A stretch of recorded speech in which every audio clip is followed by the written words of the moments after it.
Okay, so let's take a quick look at the domains that we are going to cover in this training. First off, we're going to focus on the first domain, which is understanding general security concepts.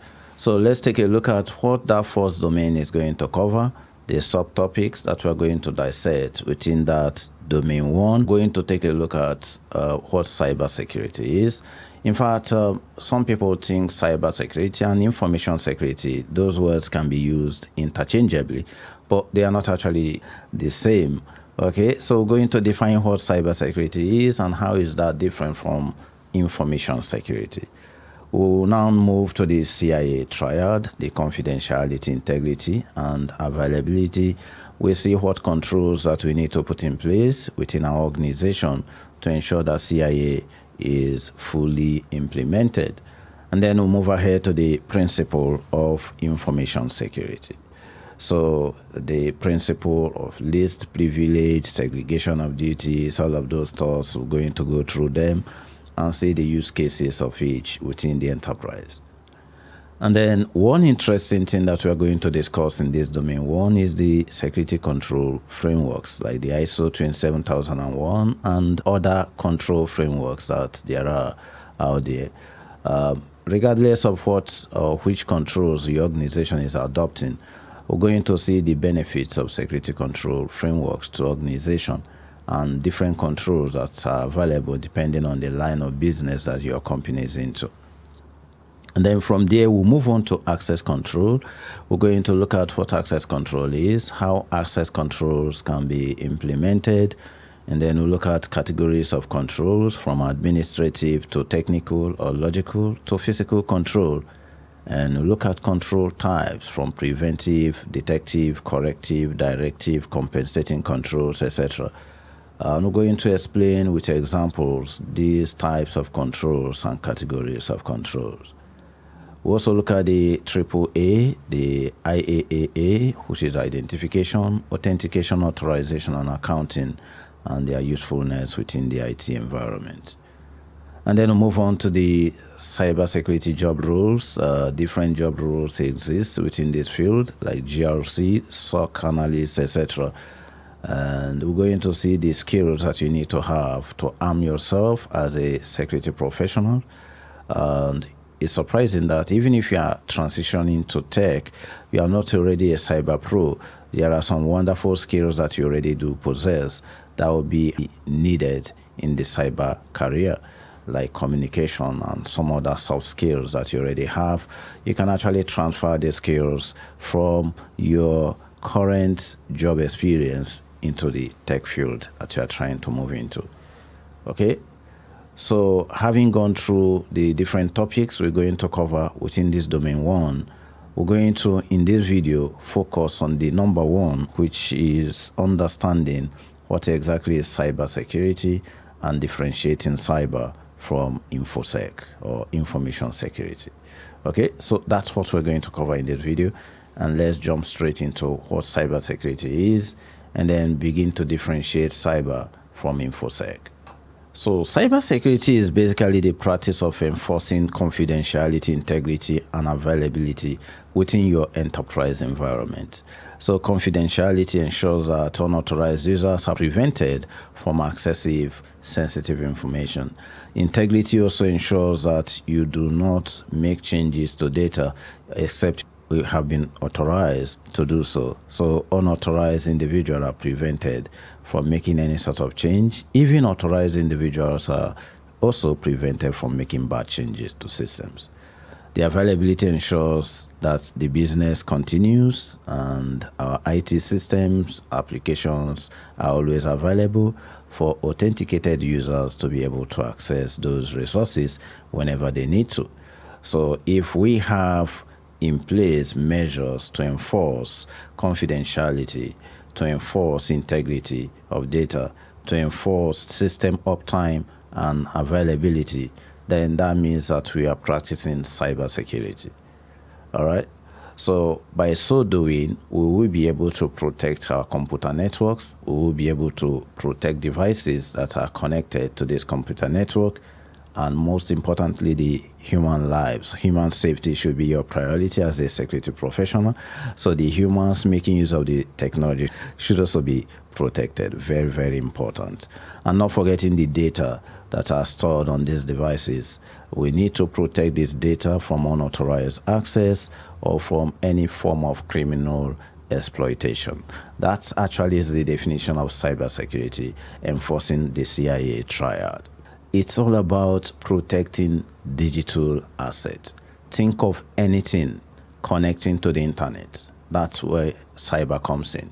We are protecting devices that are exposed to the internet. That is cybersecurity. Today, we have a couple of devices, even within our home network. Our little Wi-Fi router that we've got at home is connecting us to the internet. And behind the router, we have a whole lot: washing machine, microwave ovens, smartphones, tablets, laptops, etc., smart televisions. All of these devices are exposed to the internet. And we need to protect them from cyber threats that are coming from the internet. And that's what cyber security is all about. Obviously, while cyber focuses on protecting systems, network data, focusing mostly on threats that are coming from the internet against these digital systems, information security, on the other hand, protects all information, including digital information. The cyber focuses on protecting digital information from threats that are coming from the internet, but you know that all threats to our information assets are not coming from the internet. There are threats that are within, insider threats, etc. So it protects digital information, physical assets, or even spoken or verbal communication can be protected using information security. So let me give you examples so that we'll be able to really understand the difference between cyber and infosec. So let's start with cybersecurity. So if you have a home router from any of the internet service providers around here, those little routers like TP-Link, Linksys, etc., they have some little firewalls built in them.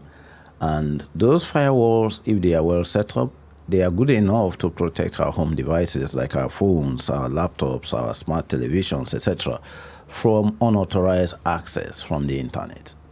So we install firewall, and the firewall helps to protect our internal devices, our internal systems from unauthorized access. So when you set up a firewall protecting threats coming from the internet, that actually is cybersecurity. One of the most common attacks these days is phishing attack. The criminals will aim to steal login credentials or other sensitive information by trying to manipulate your employees. And what most organizations do, which has proven to be one of the most effective tools to combat phishing attacks, is training the employees. Employee training, letting them know how they can figure out and detect malicious email or phishing emails, is one of the best weapons you can give to your organization to protect against phishing attacks. So even though, other measures like implementing email filters, those can be useful, but if the employees are not well trained, chances are that the phishing attack will always be successful against our organization. And then we take a look at malware threats. The malicious software is everywhere on the internet today, spyware, etc. So those are still threats that are coming from the internet, which is the threat we are dealing with cybersecurity. And so we need to ensure we have antivirus software installed on our phones, on our laptops, desktops, etc., to help us protect against these malware threats. So those are examples of the kind of attacks that we can have coming at our systems from the internet, which is what cybersecurity is focusing on addressing and helping us protect our system from those attacks. Now, what are the examples of information security?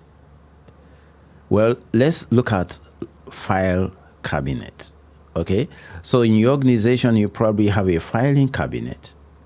And there are some confidential employee records that is not even every employee is allowed to see those records. Where do you think we can keep those paper records that have confidential information? Of course, they should be kept in a secure, locked drawer, right? So, locked file cabinet that is having employees' confidential records is an example of information security. So you don't have access to the cabinet except there is a need for you to do so. That's an example. Now, still using that file cabinet as an example, let's say you have finished your CompTIA Security Plus training, you've read through the CBEX textbook, and you've done some hands-on labs, you feel prepared to sit for the exam. So on the exam day, you walk straight down to a piercing view testing center where you are to write your exam. You are going to the exam center with your phone, but unfortunately, you will not be allowed to walk into the exam hall with a mobile phone. And so how do they ensure the security of that phone? Remember that inside your mobile phone, you have some information, which are like digital information, digital assets. And you probably have some sort of protection to protect that phone using passwords or maybe other forms of authentication to ensure that the content that you've got in the phone is not accessed by unauthorized people. Yes, that is good. That is cybersecurity. But now you want to go into the exam hall. They need to take the phone away. How do they ensure the physical security of the phone? They will put it inside a cabinet. They're going to lock the cabinet. They're going to give you the key. You walk into the hall with the key. You start your exam. You are done. You walk out of the hall. You open the cabinet to take your phone. That is physical security. That is information security. Right? And then let's take another example. So if you have some paper records that have sensitive information or sensitive financial reports, these things are in printout. So they are no longer on the system. They've been printed out, but we happen to have access to them because of maybe our job function. We need to have access to those information. When we no longer need those paper documents, how should we dispose them? We don't just want to squeeze them and throw them in the trash. That's not a good way to dispose information. So we can shred these documents, or we can even burn them. We want to ensure that we destroy them. So shredding documents is an example of information security. How about confidential conversation? You are in a business meeting where at the end of the meeting, chances are that you are going to strike a business deal. Such meeting should be held in a secure, private space. As the saying goes, walls do have ear. So when you are in a closed door meeting, that's information security, because the confidential conversation, you want to protect it. You make a visitation to your hospital to see your doctor, maybe for some checkups. Such conversation between your doctor and you should be held in a secure private spaces, because what you are discussing with your doctor about your health is a confidential conversation.